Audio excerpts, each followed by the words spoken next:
So on the left, there's a map of the Forgotten Realms, a place that has been the default setting for Dungeons and Dragons since the late 1980s.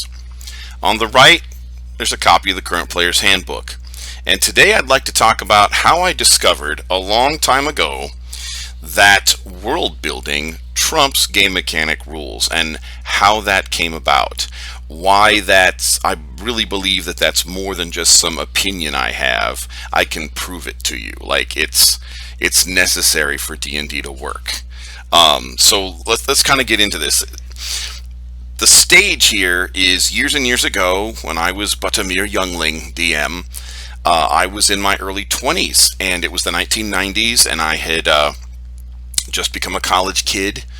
I was doing my freshman year in college, and I had a campaign going in the literal brick and mortar game shop's basement that our brand here, Game Shop's Basement, is named after. And on the wall of the basement, there were these huge maps, and these maps were called trail maps, and they had maps for Forgotten Realms. They had maps for Dragonlance. They had maps for Mystara. I think, if I remember right, they might have had maps for Greyhawk. I'm not real sure on that one. But these maps were huge. They were like state highway maps from real life that you would fold up and put in your glove compartment. But if you actually unfolded it, it would cover like the entire floor of a good-sized room. And Forgotten Realms actually needed two of them. There was the Western Forgotten Realms, and mostly Faerun, and the Eastern Forgotten Realms, mostly the Asian-inspired Kara-Tur. Mystara needed two maps. There was what they called the Western countries and the Eastern countries. So these worlds are just huge, and these maps were beautiful. They were just on the wall, and really, it was just neat to have those right there. Just a huge wall, and it was a huge wall. The game shop's basement was in a store that had formerly been like a men's clothing store in old, classic downtown, small town America, and so that basement was big. But anyway. So we're playing, Forgotten Realms in my college days, early 20s, and the Forgotten Realms was really just the new hotness back then. It was, novels were coming out, and people reading those novels as fast as they were coming out. Drizzt Do'Urden, well, back then there was only like one or two Drizzt Do'Urden books. I think the third one had just come out, and now there's just oodles and oodles of Drizzt Do'Urden books. But Forgotten Realms was really starting to become a thing in the early 90s, and everybody just loved that world. And I just devoured all the knowledge I could of that world, and I spun it and wove it and DM'd it. And what I discovered one day, we play 5th edition D&D now. If we play the current edition, some people like to play throwback games, but if you're playing the current edition, it's 5th. Well, back then, the current edition was 2nd. And I noticed with two spells, I'm going to talk about two spells here. One is Stone Skin, and the other is Teleport. And these two spells, one night, just gave me an epiphany. Like the light bulb just went on over my head, and I was gazing at that map. Because, there were Forgotten Realms comic books, there were Forgotten Realms video games, and there were like cross-platform things where Pool of Radiance was this Forgotten Realms computer game, and, I ran the Pool of Radiance pencil and paper tabletop module, and people were like, wow, and or I would have people meet characters or go places that were in the novels or the Forgotten Realms comic books, and they were like, wow, and I was really creating this world for them. But I noticed that, when 1st edition changed to 2nd edition, some of the writers had changed some spells a little bit. And let's start with Stone Skin. In the original 1st edition Stone Skin would protect you from one physical hit. And, that might be a blow with a sword, it might be being smashed by a club or a mace, it didn't really matter whether it was edged or bludgeoning, it could even be falling damage. There were people, because that's physical damage, there were people that would, cast Stone Skin on themselves and then jump off a cliff, and they'd be able to survive it, because, the falling damage was one physical hit. So that was the original first edition Stone Skin. It was a fourth column spell. You could use it to, ignore the damage from one physical hit, not energy. Fire would still burn you, and lightning would still fry you, and stuff like that. Cone of Cold would still freeze you. So Stone Skin was useless against energy attacks, but it would protect you from one physical attack. Well, the second edition writers, they decided that they thought, I guess it would be cool if it didn't just stop at one. And so there was some kind of function. It was like 1d4 plus 1 per so many levels of the caster, or something like that. There was some mathematical function there. So that the point is, it wasn't just one, and it would grow the higher level the caster was. And so and it's only a fourth column spell. So to cast a spell of the fourth column, a wizard, a mage, only has to be 7th level. They only have to be a 7th level wizard or mage to be, casting spells in the fourth column. And it's not that hard. I mean, people who attain, 20th, 30th level, NPCs who attain, even 15th level, this is an extraordinarily high level in a D&D world. It's the, player characters might do it all the time, but in terms of the regular population of the world, most people in the D&D world don't even have a character class.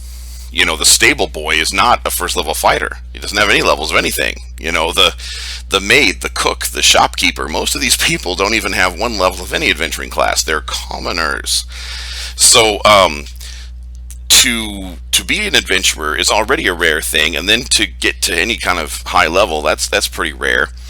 So but it's not that hard to get to 7th. I mean, most adventuring groups around the world are going to have some sort of mage. They're going to have some sort of arcane caster, and getting up to 7th, it's not too inconceivable. And so because most adventuring groups are going to be mid-level. I imagine in a D&D world, low-level parties start all the time, and then they get waxed. They get TPK'd, and of course high-level people, there are hardly any high-level people, and they usually retire. You look in these modules, look in these books, and the high-level people are running kingdoms, or the high-level fighter got old, but he still knows war, still knows how to fight, so became a general or something like that. But most adventuring groups are mid-level, so most adventuring groups are going to have access to a caster who can hook them up with fourth column spells. So what happened was, I was running 2nd edition as is. I was in my early 20s, just running the game. New edition came out, want to be caught up with the times. Let's run it the way it is, or the way it is now. New edition. And the Stone Skin thing was getting a little crazy.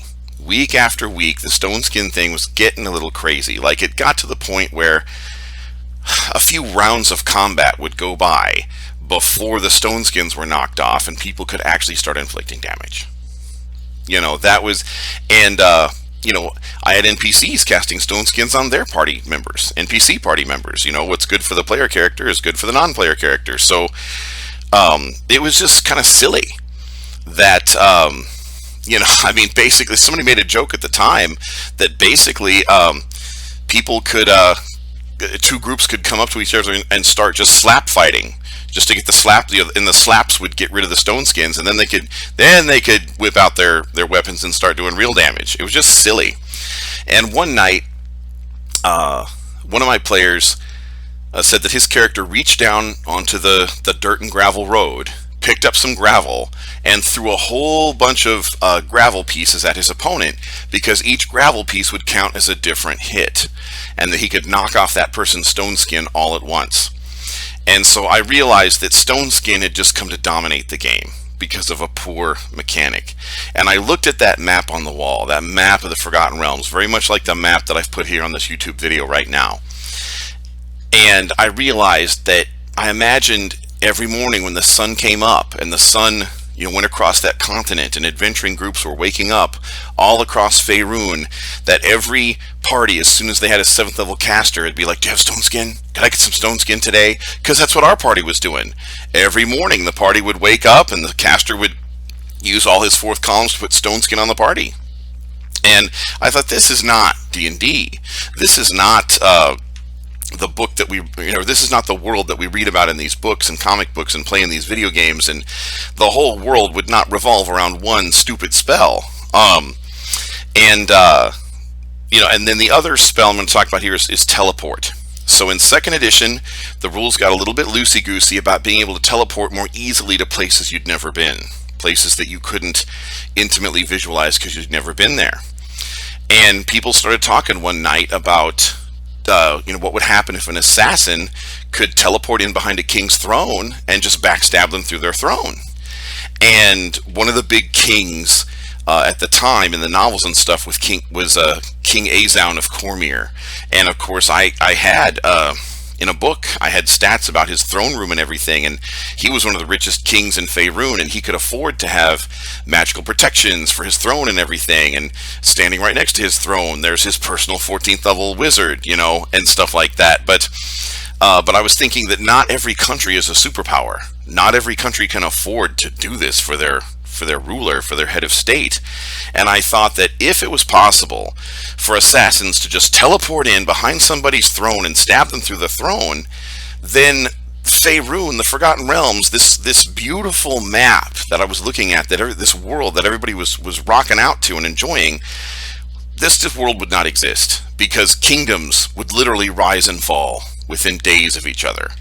I mean, it would just be an endless cycle of coups and assassinations. There'd be no stability in a world like that, and the Forgotten Realms that we were fanboys and fangirls of just wouldn't exist. And so that was the night in the game shop's basement in my early 20s that I realized, using Stone Skin and Teleport as my examples, because they're the ones that turned on the light bulb for me, that the world building and the story has got to trump the rules. It's just got to. If the rules in your book cannot, that's why I'm kind of juxtaposing on this picture, the map and the rules, but if the rules in the book cannot create the world that you want, then it's the rules that need to change, not the world. And so right there in my early 20s, I did my very first DM house rule stuff, where I just bent the rules, and I just said it just doesn't, as the DM, I just said with my DM powers of DM Fiat, I said Stone Skin's going back to first edition. We're playing second edition overall, but that Stone Skin spell for us at this table when I DM is going back to first edition. And I did the same thing with Teleport. I said Teleport's got to go back to first edition. And so that's when I realized that, and when I started doing it, that the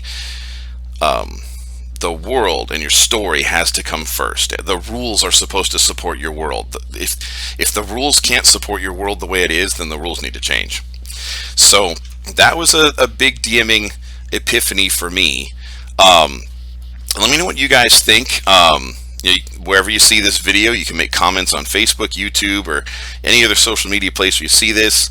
Our Discord link is below if you want to chat with me directly. And let me know what you think, or what some of your experiences have been with the conflict between how your world is supposed to work and the rules.